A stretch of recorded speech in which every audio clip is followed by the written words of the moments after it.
Hello friends, જય શ્રી કૃષ્ણ. સ્વાગત છે તમારું માય કિચનમાં. આજે આપણે બનાવીશું હોલી સ્પેશિયલ મસાલા ધાણી. ધાણી જે જુવારમાંથી બને છે અને મિલેટ છે. ધાણી ખાવાના ઘણા હેલ્થ બેનિફિટ છે. તો ચલો આપણે બનાવવાની શરૂઆત કરીએ. મસાલા ધાણી. મસાલા ધાણી બનાવવા માટે આપણે 200 ગ્રામ જુવારની ધાણી લઈશું.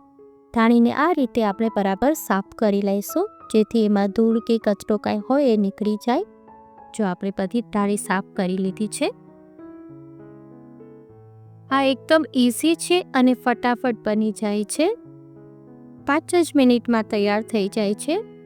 આના માટે આપણે એક હેવી બોટમની કઢાઈ લઈશું. તેમાં 4 ટેબલ સ્પૂન આપણે ઓઇલ લઈશું. તેલ ગરમ થાય એટલે એની અંદર 1 કપ સિંગદાણા ઉમેરીશું. 7 થી 8 લીમડાના પાન ઉમેરીશું. 1 તમાલપત્ર. આ આપણે ફૂલ ફ્લેમ પર કરવાનું છે. ત્યારબાદ તેની અંદર અડધી ચમચી હિંગ ઉમેરીશું અને એને હલાવશું. આપણે આ રીતે મસાલા ઉમેરતું જવાનું ને હલાવતું જવાનું છે.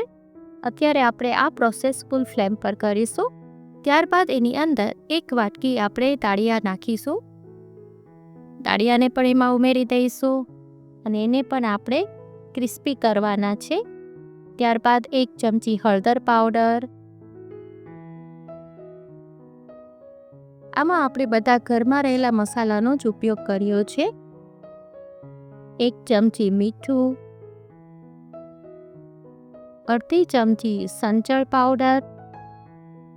આ બધું જ આપણે હલાવતા જવાનું છે, એટલે મસાલો નીચે ચોટી ના જાય એ રીતે બધું જ હલાવવાનું છે અને બધો મસાલો આમાં કોટ થઈ જશે દાળિયા અને સિંગદાણામાં. ત્યારબાદ 1 ચમચી એમાં મરચું પાવડર ઉમેરીશું. એને પણ આપણે હલાવીશું. જો સરસ ક્રિસ્પી થઈ ગયા છે આપણા સિંગદાણા અને દાળિયા બેઉ. હવે અંદર આપણે ધાણી ઉમેરીશું.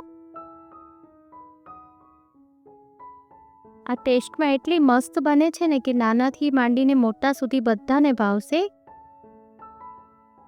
એકવાર ચોક્કસ ટ્રાય કરજો. આ રીતે આપણે બધી જ થાળીમાં મસાલો કોટ કરી લઈશું અને હવે આપણે એને સ્લો ફ્લેમ પર કરવાનું છે. ધાણી ક્રિસ્પી ન થાય ત્યાં સુધી આપણે એને હલાવતા રહીશું. જો આ રીતે બધો જ મસાલો એમાં કોટ થઈ જાય અને ધાણી પણ એકદમ ક્રિસ્પી થાય ત્યાં સુધી આપણે એને શેકવાની છે. જો સરસ આપણી ધાણી ક્રિસ્પી બની ગઈ છે. હવે આપણે ગેસની ફ્લેમ બંધ કરી દઈશું.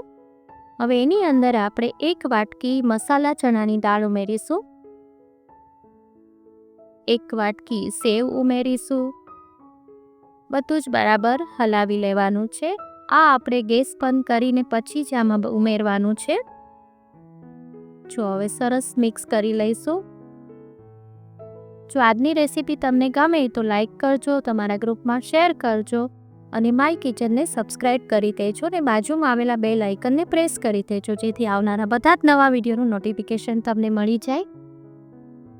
જો સરસ થઈ ગઈ છે આપણી ધાણી. અને તમે ધાણીના ચેવડા તરીકે પણ કહી શકો છો. હવે એને આપણે ઠંડી કરી લઈશું. આ ઠંડી થઈ જાય પછી તમે એને એરટાઇટ કન્ટેનરમાં ભરીને સ્ટોર કરી શકો છો. છે ને એકદમ ઇઝી, ફટાફટ બની જાય છે અને ટેસ્ટમાં પણ એટલી જ ટેસ્ટી બને છે. તો ફરી મળીશું એક નવી જ રેસીપી સાથે. Till then bye bye.